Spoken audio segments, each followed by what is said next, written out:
There's a lot in life that feels like it should be guaranteed but isn't, like getting the same number of socks from the dryer that you put in, a pair of jeans still fitting, weather forecast, or an empty nest staying empty. AT&T is introducing a new guarantee you can count on, the AT&T Guarantee, offering connectivity that you can depend on, deals you want, and service you deserve, or they'll make it right. Visit att.com/guarantee to learn more. AT&T, connecting changes everything. Terms and conditions apply. Visit att.com/guarantee for details. It's rare to meet someone with a heart of gold. Someone who embodies kindness and has a vision for improving the future while genuinely helping others along the way. This is why family and friends are shocked by the sudden disappearance of a young college student on the verge of greatness. Who would want to hurt a woman so full of love and compassion? What happens when love becomes fatal? This is the Fatal Attraction Podcast with a Lost Light.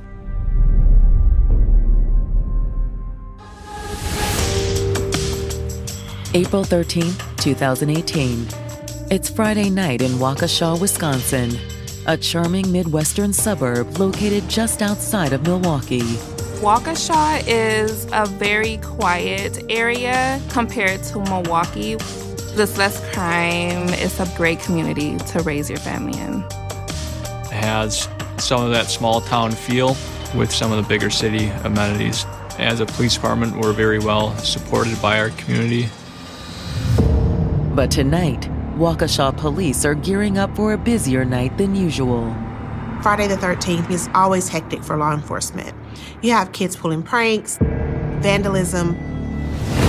But just before midnight, the police receive a report about something far more serious. That night, I just started my shift, and Anshu and VJ came into the police department to report their daughter, Shannon, missing. Anshu and VJ Manny tell Officer Fletcher that the last time they saw Shannon was early that morning before they headed to work. That was around 6 o'clock. Shannon was still in bed. Shannon's mother explained she tried to call her daughter later that morning around 11:30 a.m., but got no response. I called to check up on her just to see if she had got up and had breakfast, and she's not answering her phone. Give me a call, okay? I go, okay, maybe she's in the bathroom or something. She'll see my missed call and she'll call. But Anshu says she never heard from Shannon. And a few hours later, her daughter's absence started to set off alarm bells. She usually picks up her little brother from school, but not today. 3 o'clock happens, 3:15 happens, my son is waiting, Shannon's not there, so he's calling Shannon, and she's not answering, and he's calling me. Anshu immediately rushed home from work to check on her daughter. Her work bag was all ready for work. She had her work clothes out, and she's not here. Her car is not here. I called her again. She's not answering.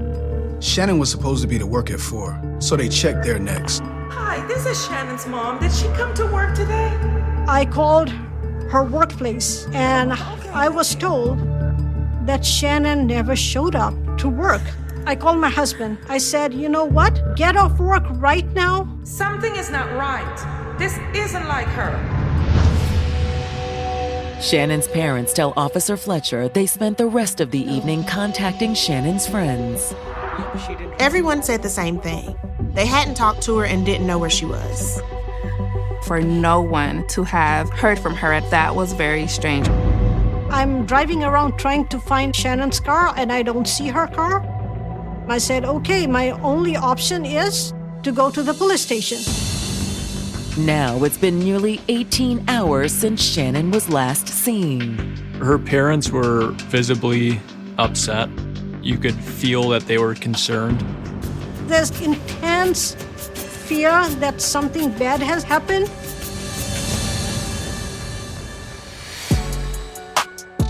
Originally from the island of Fiji, 21-year-old Shannon Manny and her family emigrated to the United States when she was just a toddler. When we moved, I was so emotional, especially coming from Fiji to this big country. But she had that charm. We met people through Shannon because if we go shopping, she would wave, say hi to people, and start conversation. Shannon was incredibly smart, very beautiful. People that she would meet for even 5 minutes would fall in love with her. Right away, she connected as if she knew them from a very long time. She's something. She's our princess.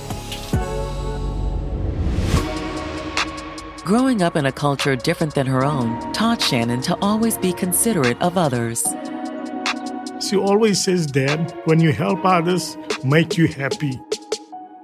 If she would hear anybody having a difficult time, she would just encourage them, remind them that, bad days will come and go. Live what you have today. Just count your blessings.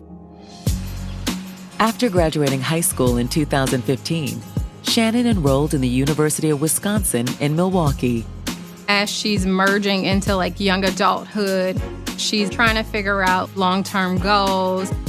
She was taking courses to be a social worker, to help with fighting against violence. She loved people, to help people. Despite her busy school schedule, Shannon also held down a job at an organic food manufacturing company, working alongside her father. I've been at that company for 22 years. She was, working with me at work the part-time, helping me each and every step. It was at work one day in the spring of 2017 that Shannon would meet someone who shared her outgoing demeanor. 26-year-old Quentin Neal. Hey, I heard you guys were hiring. Can I have an application? Yeah, sure. 1 second. When Shannon was working, Quentin happened to come apply for a job. All finished? Yes, ma'am. All right, thank you. And I was wondering, what time you get out of here tonight? He managed to get Shannon's phone number. She was attracted to him. Yeah. There's an instant connection. Just like Shannon, Quentin seemed to have a passion for helping others. She said, if I ever win a lottery, I will make a shelter home for women and children. And he said, I also have a dream that I also want to build a shelter home for my community. I think that's what drew them closer together. He was somebody that not only was she attracted to, but that she, felt she was a positive person. And after a year together, they decided to adopt a shelter dog named Akimo. And that was a big step forward in their relationship. The dog had many health issues, but she said, I want Akimo to know that he was loved. He had a family. That's just who Shannon was. But it was also her and Quentin's first step towards starting a family together. She said, Mom, I am happy. I'm so blessed. But now, Shannon has vanished without a trace. Her mom expressed to the cops that there's no way that she just disappeared. It's obviously something that's very out of character. After dealing with parents in situations like this, you can tell when there's a certain level of fear there might be something wrong, and we need to start looking into this. When Shannon's parents sit down with detectives, they tell them that Shannon's age could pose a problem. Oftentimes, if a person is over 18 and they're considered an adult, we're not necessarily required to take them as a missing person. So being 21 and disappearing, officers had to consider all possibilities. Initially, the police questioned whether or not this could potentially be a runaway. But Shannon's parents insist there's something that makes their daughter's sudden disappearance especially disturbing. Shannon is going to have a baby. She is 4 months pregnant. So this instantly became really urgent. New secrets are unfolding, illuminating more mysteries. Stay tuned for more of the Fatal Attraction Podcast. The Quarter Pounder with Cheese had many great things. Maple-flavored griddle cakes, isn't one of them. McDonald's breakfast comes first. Ba-da-ba-ba-ba. By the spring of 2018, 21-year-old college student Shannon Manny believed she had met the man of her dreams. Quentin seemed to be this Prince Charming. Meeting Shannon was a big positive in his life. The young couple shared big plans for their future. It was a dream for them to open a shelter for women and children in need. Shannon was taking courses to become a social worker. But now, Shannon has mysteriously disappeared from her parents' home in Waukesha, Wisconsin. And they tell investigators there's something that makes the situation even more dire. Shannon recently discovered that she was pregnant. That's a big red flag for law enforcement. Pregnant women generally don't disappear unless something is very wrong. According to Shannon's parents, the father of the child is 27-year-old Quentin Neal. When her mom called Quentin, he reported that he had not spoken to her. He hadn't seen her at all that day. But investigators want to speak with him themselves. So detectives reach out to Shannon's boyfriend, Quentin. Quentin said he was at his house and he can head over soon. He seemed genuinely worried at the time. While police wait for Quentin to arrive at the station, they probe Shannon's parents for more information. Is there anywhere she would have gone? No. She only goes to school, to work, and to see her friends. The latest she was out, and that was during work, was at 10:30. And now, her being pregnant, she would take good care of herself. Her clothes, valuables, and cash, everything was still at home. Shannon wouldn't leave like this. Something must have happened to her. They had that parental instinct. They knew that something was wrong. Just then, Quentin Neal arrives at the station. Quentin came into the police department while Shannon's parents were also at the police department. He said, "Oh, Mrs. Manny, I'm really worried about her." But Quentin confirms he has no idea where Shannon is. Where would she be? Best I can guess right now is, because that's where she went to school. He also says he hasn't seen Shannon in more than 24 hours. The last time they met up was Thursday afternoon at his house. She was there for a while and then left to go to school to pick up her little brother. Quentin said everything was normal. Shannon was her typical bubbly self. She seemed the same when he texted her the next day. Quentin showed police the text messages.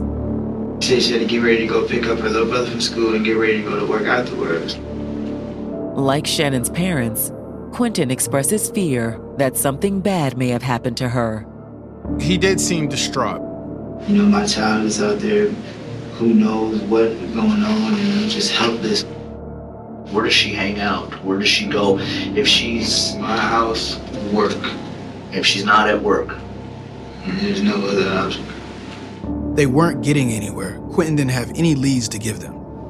But just as they're about to end the interview, Quentin mentions something that makes the investigators perk up. They asked if there were any people that he could think of who may want to harm Shannon. And Quentin reported that Trevor, an old friend from college, recently confessed his love for her. He disrespected our relationship. Quentin says that it wasn't just a crush. He was obsessed with her to a disturbing degree. He expressed to her how he loves her so much and he cries every time he sees her with someone else. And according to Quentin, Trevor's declaration wasn't well received. Shannon rejected him. That's a clear motive.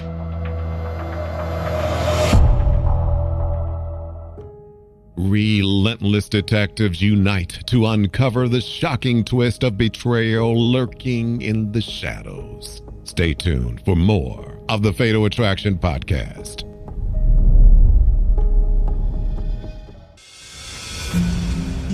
In the hours following Shannon Manny's disappearance, her loved ones are becoming more and more concerned that something terrible has happened to her. Something's simply not right here. The parents don't know what happened. But now Shannon's boyfriend, Quentin Neal, has provided investigators with a possible lead. He mentioned a classmate of Shannon's named Trevor Banks who had made romantic advances, and Shannon had shot him down. He may have been upset, and that may have been a reason for him to be involved. Shannon's parents were shocked to hear this. They had never heard about Trevor before. According to Quentin, Trevor's infatuation with Shannon went beyond a schoolyard crush. Quentin also reported that Trevor seemed to be pretty obsessed with Shannon. Honestly, he was someone that Shannon and I had discussed that she stopped talking to. Quentin was concerned, but he tried to stay out of it because he trusted Shannon to handle the situation. A week earlier, she had. Shannon was upset because she felt like Trevor was trying to break up her relationship. She was like, I don't want to just sit here and talk to somebody who openly tells me, I love you and stuff like that, knowing that I'm in a relationship. Shannon had talked to Trevor and told him to lay off. Police then thought, we need to get Trevor in so we can talk to him. But before they reach out to Trevor, Waukesha investigators file an official missing persons report for Shannon. Police take a description of her car and issue a BOLO. To investigators' surprise, they get a hit that morning. Waukesha investigators received a phone call from Milwaukee's police. Homicide. They found Shannon's car in a parking lot in the outskirts of Milwaukee. Milwaukee is about 20 miles away from Shannon's home in Waukesha. Detectives head to the location and conduct a search of the vehicle. They don't find anything suspicious inside or outside of it. There were no signs of Shannon's cell phone, keys, or wallet in her vehicle. No signs of blood or any struggles. But even without finding a crime scene, the police are more concerned than ever. There's no way that Shannon would leave this car here in this lot and just walk. It doesn't make sense. She's pregnant. So at this point, we have to assume that there's a stronger possibility of foul play happening. Investigators decide to dust the vehicle for fingerprints.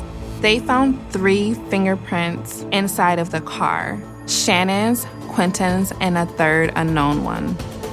Investigators expected to find Shannon and Quentin prints in the car, but the third set of prints was a mystery. Could the mystery prints belong to Trevor Banks? That afternoon, detectives bring him in for an interview at the Waukesha Police Department. He told detectives he was really concerned about Shannon's disappearance. I've been so worried about her since I found out she was missing. I've been trying to call her all day. But when the investigators ask about his relationship with Shannon, Trevor insists they were just friends. Trevor came from a less privileged background. He could only afford to attend UWM on a baseball scholarship, and he said he had always felt a little out of place, except with Shannon. She welcomed him into her circle of friends with open arms. Detectives don't think they're getting the full story from Trevor. Since Quentin told the officers something entirely different, they pushed him. Was there ever anything more serious between you and Shannon? No, it wasn't nothing like that. Initially, he denied any romantic feelings. But then Trevor's story starts to change. Trevor can tell that the tone of the conversation is shifting, that maybe detectives are accusing him of something. Trevor eventually admits that he did tell Shannon that he did love her. I didn't get the answer I wanted, but it doesn't mean I'd do anything to hurt her. Trevor reported that Shannon declining his profession of love didn't make him angry, but he was excited that they were still able to remain friends. Just to have her in your life was a gift, and that's how Trevor saw it. That's when detectives revealed the crime lab's recent finding. The third fingerprint belonged to Trevor. We found your fingerprints in her car. So what? Trevor isn't fazed by this revelation. He said, "Of course my fingerprints are in the car. She always transported me to school." He finally comes out and says, "Look, I had enough. There's no way I could have done this." I wasn't even in Waukesha on Friday. Trevor reported being at a baseball game 100 miles away. The police are quickly able to confirm the alibi with his coach. While Trevor may have had feelings for Shannon, there was no evidence connecting him to this missing person. With their prime suspect eliminated, the investigators are back at square one until they receive an unexpected visit from Shannon's parents. In Shannon's room, I found her Apple Watch. Shannon's mom was able to unlock it and was able to see some of her text messages. She hands over the watch for detectives to examine. As they scroll through the dozens of recent messages from concerned family and friends, something catches their attention. Quentin initially told police he hadn't seen Shannon the day of her disappearance. But the messages on Shannon's watch reveal otherwise. Messages between Quentin and Shannon were last noted at 11:57 on the day that she disappeared. They were supposed to meet. Man, I'm just so sick of this. Quentin had lied. So now he becomes suspect number one. What? New secrets are unfolding, illuminating more mysteries. Stay tuned for more of the Fatal Attraction podcast. The Quarter Pounder with cheese had many great things. Maple-flavored griddle cakes isn't one of them. McDonald's breakfast comes first. Ba-da-ba-ba-ba. During his interview with the Waukesha Police Department, Quentin Neal said he hadn't seen his missing girlfriend, Shannon Manny, for more than 24 hours before she disappeared. He told the detectives that they texted that morning, but that was it. However, thanks to Shannon's parents, detectives now have evidence that suggests Quentin has been lying. When the officers had gone through Shannon's Apple iWatch, they observed text messages between Shannon and Quentin. According to the text messages, Shannon had actually been planning to meet Quentin on the day she went missing. Quentin had asked Shannon if she was still on her way. She responded with saying, yes, if I wasn't going to come, I would let you know. And Quentin responded with something to the effect of, okay, I'll leave the door open. Why hadn't Quentin told police about that? Unless he had something to hide. And as detectives continue poring over the couple's text messages, they uncover even more disturbing information. They find a conversation between Quentin and Shannon just 2 weeks prior to her disappearance. On March 30th, Shannon and Quentin had a conversation about some intimate partner violence in the relationship. The texts describe a vicious attack Quentin perpetrated against his girlfriend. Shannon said, Quentin, this is something I never expected from you. You grabbed my hands, got in my face, and started screaming. I couldn't push you away. They see Quentin apologizing in a text, which is basically an admission of guilt. Quentin replied, please don't leave me, I need you. Quentin stated he would never hit her again. And Shannon replied, we just need a break. It makes Quentin more suspicious because it casts strong suspicion that he is a violent man, and particularly when it came to disagreements that he got into with Shannon. According to Shannon's mother, she and her husband have had reservations about Quentin for a while now. Now that it's clear there was foul play involved in Shannon's disappearance, her parents were becoming more and more convinced that Quentin was behind it. We have not been trusting of this relationship here lately. He had a lengthy, violent criminal history. Quentin was on parole for armed robbery with the use of force. He was arrested for battery, disorderly conduct, and armed robbery. But Quentin's violent past wasn't the only thing about him that concerned Shannon's parents. He's been emotionally unstable when it comes to this baby. Shannon's parents met with Quentin when they initially found out she was pregnant. They had a conversation with him where he reported he wanted to keep the baby and would marry Shannon.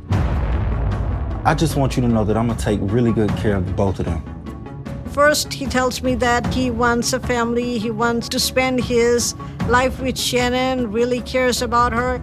But Shannon's mother explains that a couple days later, Quentin changed his tune. After a couple days, he sends me really weird messages that he doesn't want to do anything with Shannon, he doesn't want the baby, and I should tell Shannon to abort the baby. He completely flipped the story. He's been erratic, and you can't trust anything he says. Shannon's mother did express some concern that there may have been abuse in the relationship. There were a couple times when I had noticed that Shannon's face was a little swollen, and then bruises on her hands and scratches on her arms.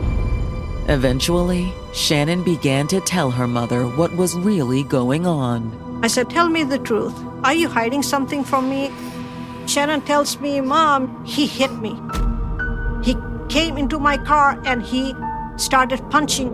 She said, "I have made it clear to him that I do not want him in my life any longer." I can't do this anymore, Mom. I'm done. I'm so done.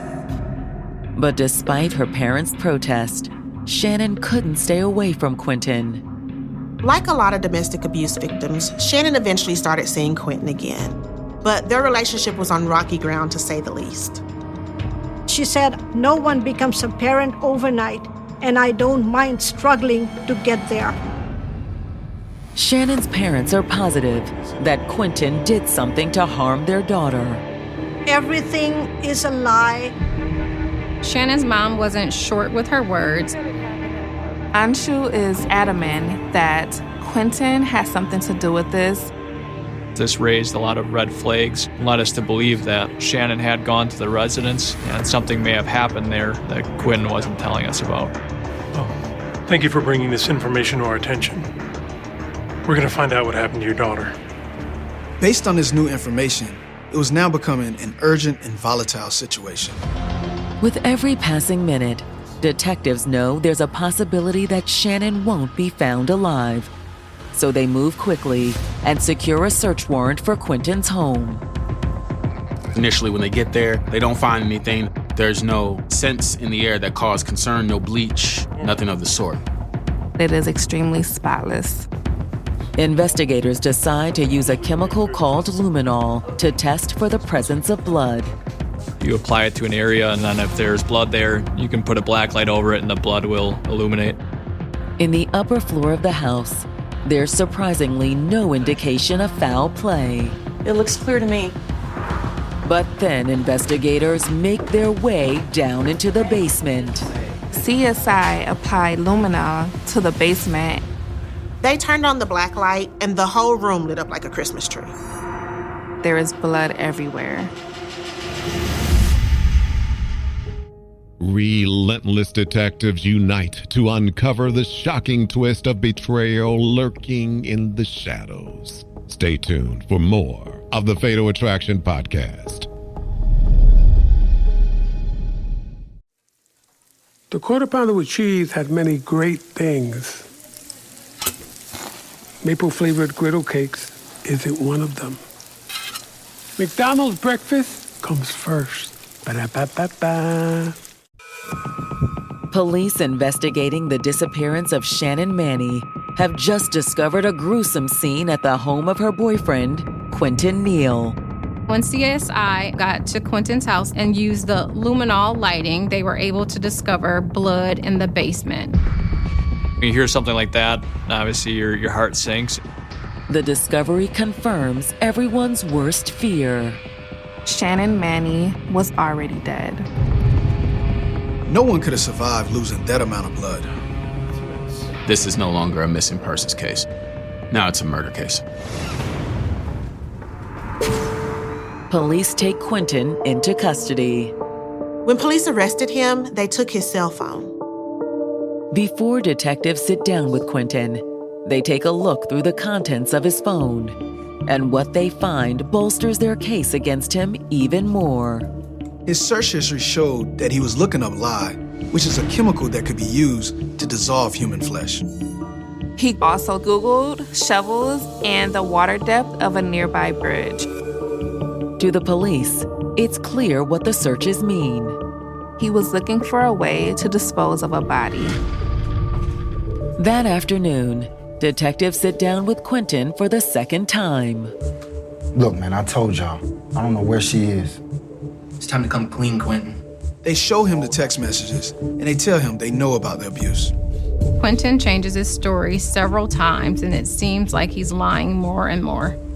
Man, I ain't never hit Shannon, man. We found her blood in your basement. The evidence was pretty much overwhelming. Eventually, Quentin's demeanor begins to change. There was no way for him to explain the blood. It was really just a situation where it's like, okay, Quentin, you know it's over. It's over. We got you. He finally tells police he's ready to tell them the truth. So what did happen? But it's not the story investigators are expecting to hear. It wasn't supposed to go down like this. He says that he did do it, but it was self-defense. Quentin admits that Shannon had come over to his house on the day she disappeared. Tensions were high that day. He says that her parents were trying to force him out of her life. They got into a pretty heated argument. Shannon was worried about what kind of father Quentin would be. Man, I'm just so sick of this. They pretend like that isn't my baby too. Well, you are not acting like a father. What? And at some point, the argument turned violent. Quentin told detectives that Shannon went to the kitchen and grabbed a knife and a handgun. He said he kept a gun in case of an emergency. Oh, what are you doing? Quentin claims that Shannon pointed the gun at him and pulled the trigger. But miraculously, it didn't go off. The safety was on. Quentin says at that point, he felt like he needed to act fast. He rushed her to try and take it, and they ended up struggling over the gun. Give me that. They got into an argument over the gun, which led him to shooting her in the head, and she fell down the stairs.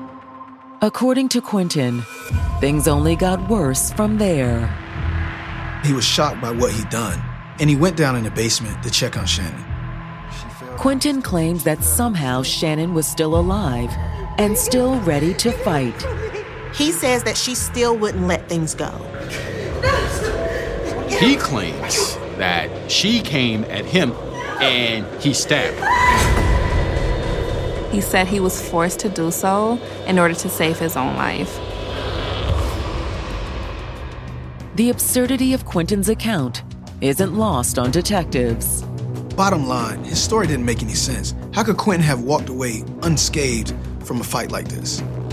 Regardless, detectives let him continue. Quentin said that once he realized Shannon was dead, he panicked. I was freaking out, man. I didn't know what to do. Quentin admits that after cleaning up the blood, he stuffed Shannon's body into a nearby suitcase. What'd you do with the suitcase? It was basically, now it's time to wrap up the case. We need a body. To investigators' surprise, Quentin doesn't hold back. I'll show you. And his disregard for Shannon's life becomes even more apparent. It's just tragic. That's the only way you can put it. It was pretty much egregious and just terrible. New secrets are unfolding, illuminating more mysteries. Stay tuned for more of the Fatal Attraction podcast.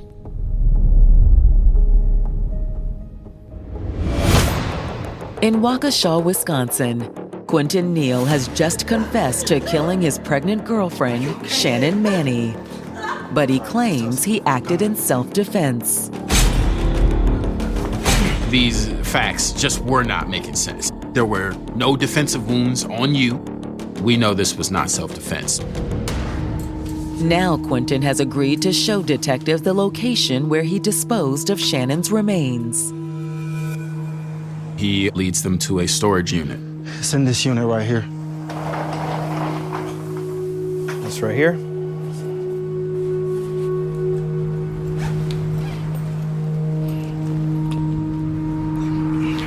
Even for seasoned homicide detectives, the discovery is horrific. Her wrists and ankles are bound with duct tape, and her head was covered with a bag. When they remove the bag, they find that her eyes are duct taped. Based on Shannon's injuries, it's even more apparent that Quentin's version of events is a lie. The fact that, you have two methods of harm that happened to this young lady, stabbing and shooting. No, that points to premeditation. This was not self-defense. For Shannon's loved ones, the news is earth-shattering. I was asked to look at some pictures to identify her. All I could see was blood. The detectives told me to concentrate and look at the tattoo, ignore the blood. Her tattoo was on her forearm. It said, "All living things have a right to live." We miss her every day, every second, every night. The door will never open. She will never walk in. And that's difficult. Somehow we manage to go about living the day. But when evening comes... Despite their grief, the Mannies are determined to see justice served. If Quentin thought that my daughter was my weakness, he forgot the biggest part, that she is my strength. On April 17th, 2018, Quentin is charged with 2 counts of homicide, one for Shannon and one for her unborn son. He's also charged with 1 count of possession of a firearm by a felon. And with the evidence they've collected, investigators believe they have a rock-solid case against Quentin. Based on the couple's text messages, it's clear that Shannon went to Quentin's house that day.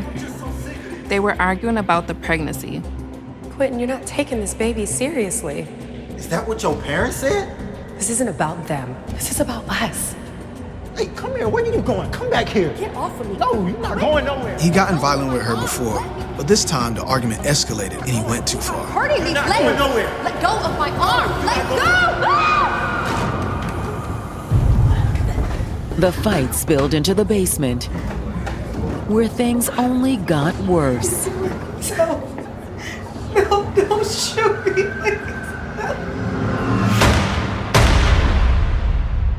Quentin didn't kill her instantly. It took multiple gunshots. Even after shooting her, he proceeded to stab her several times. The brutality of the crime is just unfathomable. Once Shannon was dead, Quentin immediately tried to hide what he'd done. If Quentin was acting in self-defense, he should have called the police immediately.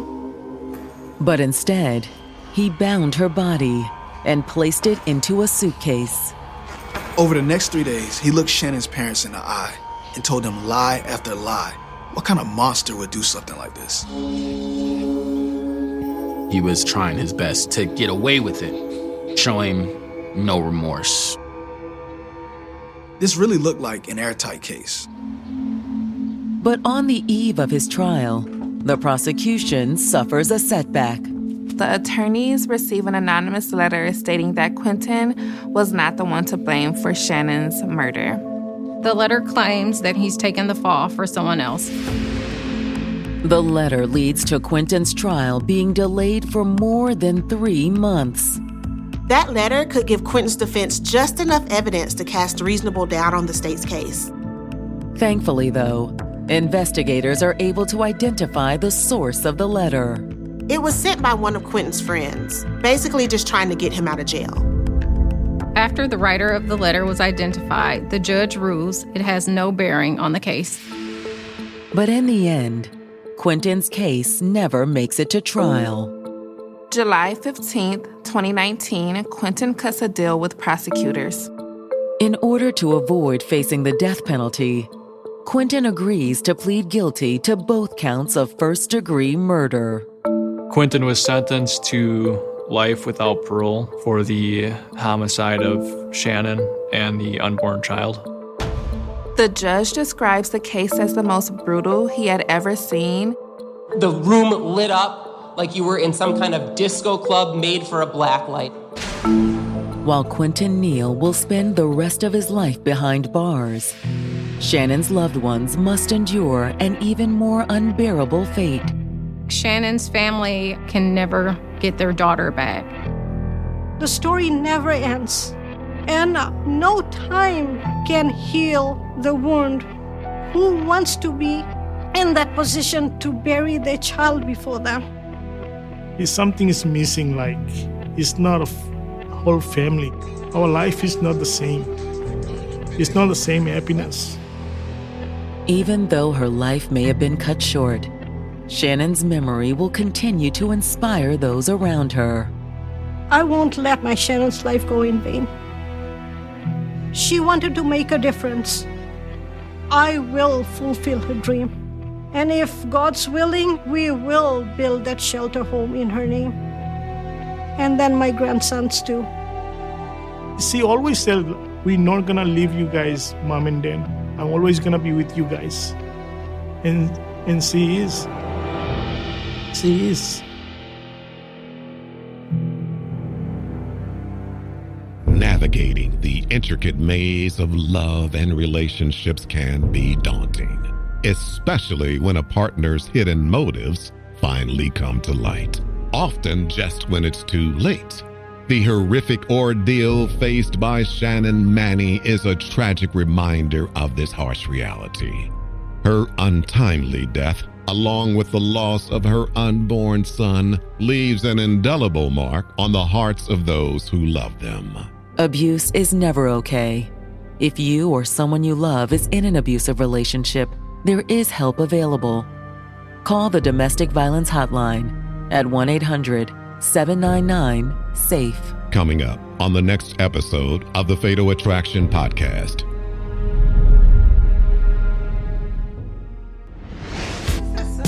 They were a couple in it for the long haul. They were living together for about 9 years. They got along really well. Until a terrible crime destroyed everything. He's dead. He's dead. They shot her and shot him. The sound of gunfire echoes, shattering the lives of a loving couple who are building their future together. Who would want to harm such a bright, kind-hearted pair deeply in love? Was it a love triangle gone wrong? What truly happened that day in Cambridge, Maryland? Tune in to the next episode of the Fatal Attraction Podcast. We will see you in the next episode. Get the Angel Reese special at McDonald's now. Let's break it down. My favorite barbecue sauce, American cheese, crispy bacon, pickles, onions, and a sesame seed bun, of course. And don't forget the fries and a drink. Sound good? Ba-da-ba-ba-ba. At participating restaurants for a limited time.